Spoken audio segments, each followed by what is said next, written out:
Em 2006, Pedro Pablo Nakada confessou ter matado 25 pessoas, segundo ele para limpar as ruas peruanas da escória, que ele dizia ser os homossexuais, alcoólatras, prostitutas e fumantes. Essa é a história de Pedro Pablo Nakada, o apóstolo maldito.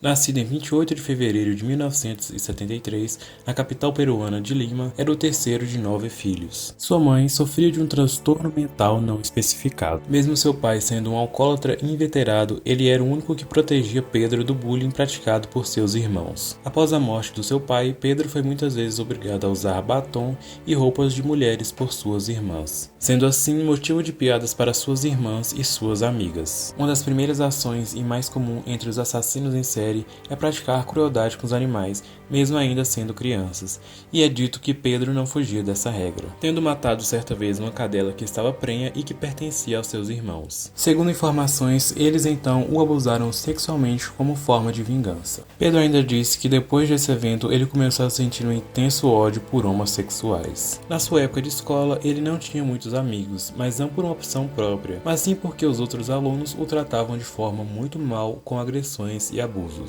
Segundo o próprio Pedro, a forma com que ele lidava com os transtornos da mãe e o relacionamento complicado dos irmãos era maltratando animais. Mas na sua família ele não era o único problemático. A sua irmã mais velha sofria de esquizofrenia e acabou sendo internada em um hospital psiquiátrico. Já uma outra irmã que sofria de depressão acabou tirando a própria vida. Outros parentes também foram internados em hospitais psiquiátricos, sendo um deles o seu irmão, que também foi diagnosticado como sendo esquizofrênico. Como era de se imaginar, o bullying praticado contra Pedro na escola foi tão grande que ainda no terceiro ano do primário ele abandonou os estudos. Logo em seguida, se dedicando à profissão de mecânico. Aos 17 anos, se alistou no exército peruano. O seu plano era obter poder suficiente para se vingar dos seus inimigos. Mas rapidamente os seus planos foram frustrados, já que 2 meses depois, Pedro foi dispensado do exército por ser diagnosticado com esquizofrenia paranoide e tendências psicopatas. Com isso, concluíram que certamente seria muito perigoso Pedro ter qualquer tipo de treinamento com armas de fogo.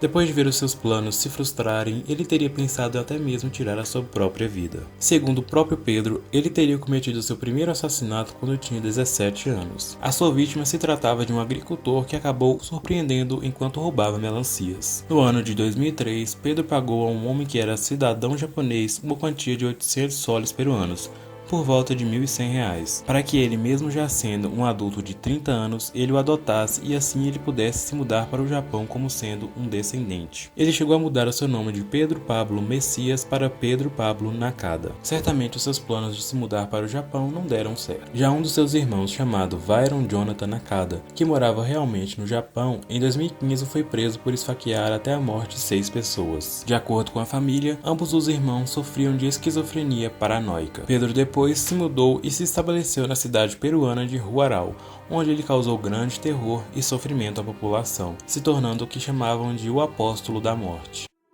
Segundo a ciência, existe uma condição chamada complexo de Messias, que é quando uma pessoa imagina ser ou estar predestinado a ser o salvador do mundo. As pessoas com esse complexo geralmente louvam por suas vidas e que logo elas poderão salvar o mundo de alguma grande catástrofe. É comum pessoas com essas condições também sofrerem de esquizofrenia, ouvindo vozes que para eles às vezes são de anjos, deuses ou espíritos, e que acabam confirmando para eles a sua grande importância para o mundo. A arma que ele usava em seus crimes era sempre uma pistola 9mm com um silenciador caseiro feito de borracha por ele mesmo. O motivo dos seus crimes se dava porque Deus o havia ordenado que eliminasse um certo grupo de pessoas como viciados em drogas, prostitutas, homossexuais e criminosos. Segundo Pedro, para que as pessoas não sofressem, ele sempre efetuava disparos na cabeça de suas vítimas, e logo após as suas mortes, ele chegava a rezar por elas, e só depois as enterravam. Mas nem sempre as suas vítimas eram o que para ele seria pessoas que mereciam a morte.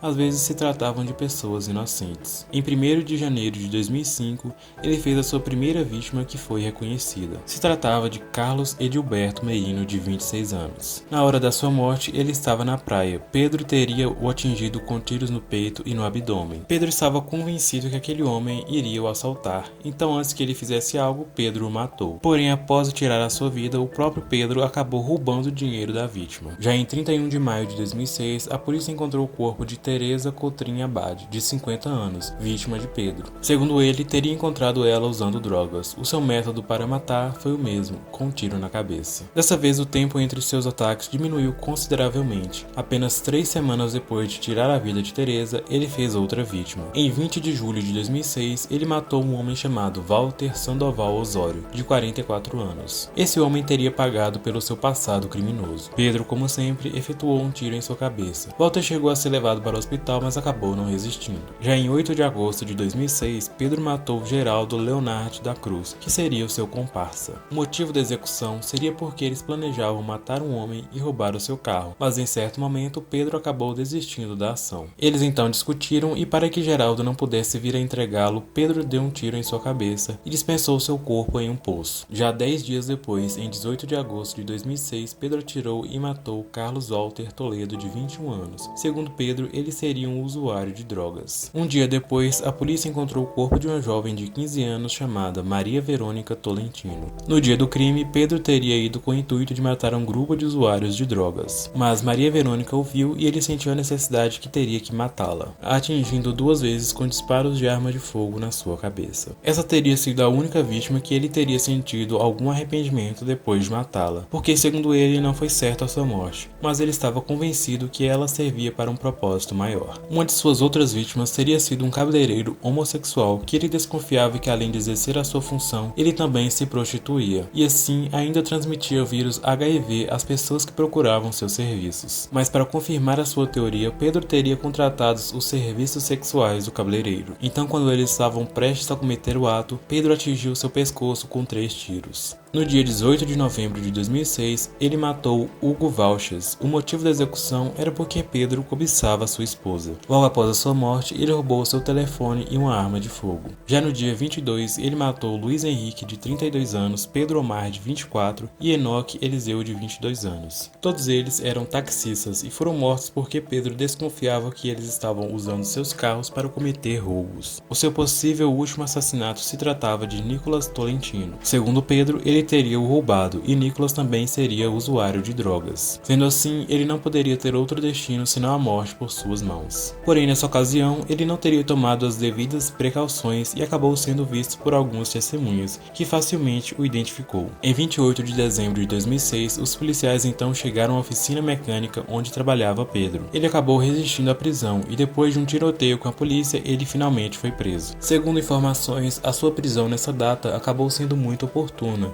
já que no ano novo ele planejava usar uma granada em uma festa e assim acabar com a vida de todos no local. Especialistas em criminologia dizem que a junção da sua esquizofrenia paranoide e uma forte tendência à psicopatia e suas alucinações, onde ouvia a voz de Deus, era o que desencadeava a sua sequência de mortes. E já que na sua cabeça ele era o enviado de Deus, ele jamais poderia se sentir como um sangrento assassino, mas sim como um verdadeiro salvador da humanidade, que fazia grandes favores à sociedade e às pessoas que ele tirava a vida, já que em sua visão, assim ele os tirava do seu sofrimento. Mas como descobriu as autoridades, as suas vítimas nem sempre se tratavam de pessoas que, na sua ótica, eram corrompidas. Muitas vezes eram vítimas inocentes. Mas Pedro dizia que as suas mortes eram um mal necessário para que assim ele roubasse seu dinheiro, comprasse munições e pudesse continuar com a sua missão. Pedro confessou ter matado 25 pessoas, mas somente 17 puderam ser provadas. Ele foi condenado à pena máxima permitida no Peru, que é de 35 anos. Para Pedro Pablo Nakada, a prisão era algo insuportável. Ele chegou a pedir que um pelotão de fuzilamento que o executasse com um tiro na cabeça, da mesma forma que ele fez com as suas vítimas. Tentando o suicídio por várias vezes, segundo ele, as vozes da sua mente diziam que, já que ele teria sido capturado, ele deveria tirar a própria vida. Com a sua pena sendo revisada em 2009, ele foi internado em um hospital psiquiátrico, depois de ser considerado incapaz de continuar em uma prisão, graças aos seus transtornos mentais. Atualmente, Pedro Pablo Nakada está preso em um hospital psiquiátrico e assim a população peruana espera que continue, já que, segundo ele próprio, se for um dia libertado, ele sem dúvidas continuará com a sua distorcida purificação do mundo.